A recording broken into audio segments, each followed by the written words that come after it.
ఓం అస్మద్గురుభ్యో నమః. జ్ఞానానందమయం దేవం నిర్మలస్ఫటికాకృతిం ఆధారం సర్వవిద్యానాం హయగ్రీవముపాస్మహే. శ్రీ విశ్వావసునామ సంవత్సర శ్రావణ 3వ శుక్రవారము 8వ తారీఖు ఆగస్టు నెల. ఈ రోజున హయగ్రీవ జయంతితో కూడుకుని రావటం చాలా విశేషం. ఈరోజు మన వేద పాఠశాలలో వేద విద్యార్థులందరూ కూడా హయగ్రీవ స్తోత్రాన్ని పఠిస్తారు. హయగ్రీవుడు అంటే ఎవరు? లోకంలో మనం చాలాసార్లు వింటుంటాం హయగ్రీవ స్వామి అని. చాలా చోట్ల హయగ్రీవ దేవాలయాలు కూడా మనం చూస్తుంటాము. మన హైదరాబాద్కి సమీపంలో ఉన్నటువంటి యాదగిరిగుట్ట దగ్గర శ్రీ హయగ్రీవ దేవాలయం ఒకటి ఉంది. అలాగే ఎన్నో ఉన్నాయి హయగ్రీవ దేవాలయాలు లోకంలో.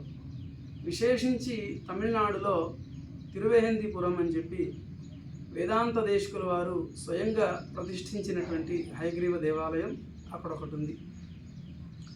హయగ్రీవ స్వామి అంటే ఎవరో మనం ఇప్పుడు తెలుసుకుందాం. సోమకాసురుడని బ్రహ్మగారి దగ్గర ఉన్నటువంటి వేద విజ్ఞానాన్ని అతను దొంగలించి తీసుకుని వెళ్ళిపోయాడు. అసలు అదేమన్నా పుస్తకమా దొంగలించి తీసుకుని వెళ్ళిపోవటానికి?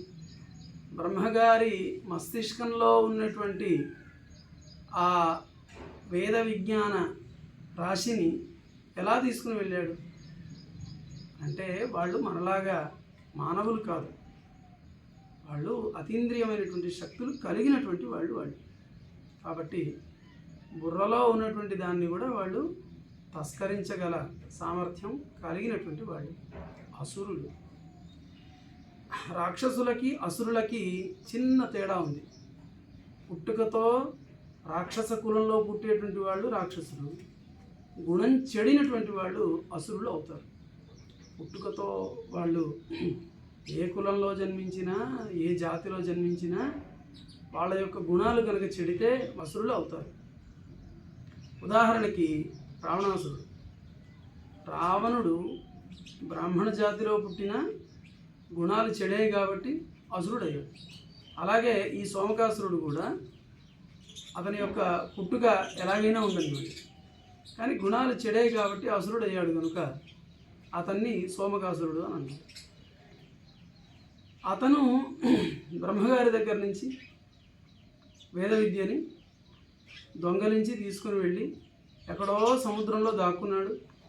బ్రహ్మగారు వేద విజ్ఞానం లేని కారణం చేత సృష్టి ఆది ధర్మాలను ఎట్లా నిర్వర్తించాలి ఏమిటి అనేటువంటిది ఆ విజ్ఞాన రాహిత్యం చేత అవన్నీ చేయలేక అలా ఉన్నప్పుడు శ్రీ మహావిష్ణువు హయగ్రీవ అవతారాన్ని ఎత్తి సోమకాసురుడిని సంహరించి, సోమకాసురుడు అపహరించినటువంటి ఆ వేద విజ్ఞానాన్ని మళ్ళీ తిరిగి బ్రహ్మగారికి అలాగే సూర్యుడికి హయగ్రీవ స్వామి ప్రదానం చేశారు.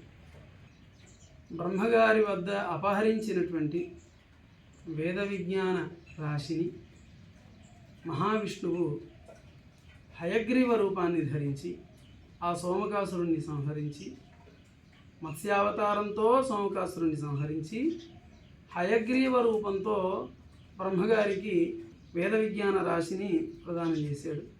బ్రహ్మగారు వశిష్ఠాది మహర్షుల ద్వారా శిష్య ప్రశిష్య పరంపరతో ఈ లోకానికి అందించారు. అలాగే బ్రహ్మగారు ఆదిత్య మండలంలో కొంత వేద విజ్ఞానాన్ని ఉంచారు. అది కాలాంతరంలో మళ్ళీ హయగ్రీవ రూపంతోనే యాజ్ఞవల్కుడికి ఉపదేశించి ఈ లోకానికి అందింది. ఈ హయగ్రీవ శబ్దం మనం చాలా చోట్ల వింటుంటాము. రామానుజ అష్టోత్తర శతనామావళిలో కూడా భాషాదత్త హయగ్రీవాయ నమః అని మనకి వినబడుతుంది. నమస్తే శారదేదేవి కాశ్మీర పురవాసిని అన్నట్టు కాశ్మీరంలో ఉన్నటువంటి శారదా అమ్మవారు రామానుజుల వారికి హయగ్రీవ విగ్రహాన్ని ఇచ్చినట్టుగా మనకి చరిత్ర చెబుతోంది. పురాణాలలో చాలా చోట్ల హయగ్రీవ ఉపాఖ్యానం అని మనకి దొరుకుతూ ఉంటుంది. అలాగే విద్యని ప్రదానం చేసేటువంటి దేవతా స్వరూపాలు చాలా ఉంటాయి. అందులో ప్రధానంగా హయగ్రీవుడు, సకల విద్యోద్గమ స్థానీయుడైనటువంటి హయగ్రీవుడు విద్యాప్రదాత. ఆధారం సర్వ విద్యానాం హయగ్రీవం ఉపాస్మహే అని వేదాంత దేశకుల వారు వారి యొక్క హయగ్రీవ స్తోత్రం ప్రారంభంలో స్తుతించినట్లుగా సకల విద్యలకు ఆధార స్థానీయుడైనటువంటి ఆధారభూతుడైనటువంటి హయగ్రీవుణ్ణి మనం కనుక ఉపాసన చేస్తే మనకి సకల విద్యలు కరతలామలకం అవుతాయి అనడంలో ఏమాత్రం సందేహం లేదు. పూర్వాచార్యులు చాలామంది హయగ్రీవ ఉపాసన చేసి వాక్కుని వాళ్ళు పొందారు. వాగ్దేవి అంటే సరస్వతి, సరస్వతిని ఇచ్చేటువంటి వాడు హయగ్రీవుడు. కనుక హయగ్రీవ స్వామిని ఈరోజు హయగ్రీవ జయంతి సందర్భంగా మన వేద పాఠశాలలో వేద విద్యార్థులు హయగ్రీవ స్తోత్రాన్ని పఠించబోతున్నారు. లోకంలో రకరకాలైనటువంటి విద్యలను ఉపాసన చేసేటువంటి వారు ఉంటారు.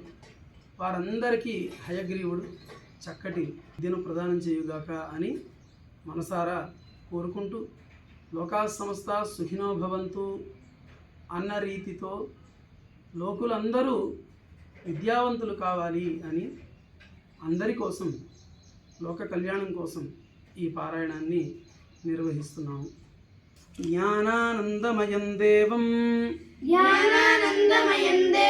నిర్మలస్ఫటికాకృతిం ఆధారం సర్వ విద్యానాం హయగ్రీవముపాస్మహే స్వతఃసిద్ధం శుద్ధస్ఫటికమణిభూభృత్ ప్రతిభటం సుధాసధ్రీచీభిః ద్యుతిభిః అవగాత త్రిభువనం అనంతైః త్రయ్యంతైః అనువిహిత హేషాహలహలం హతాశేషావద్యం హయవదనమీడీ మహిమః సమాహారస్సామ్నాం ప్రతిపదమృచాం ధామయజుషాం లయః ప్రత్యూహానాం లహరివితతిః బోధజలధేః కదాదర్పక్షుభ్యత్ కథకకుల కోలాహలభవం హరత్వంతర్ధ్వాంతం హయవదన హేషాహలహలః. శ్రీ హయవదన పరబ్రహ్మణే నమః.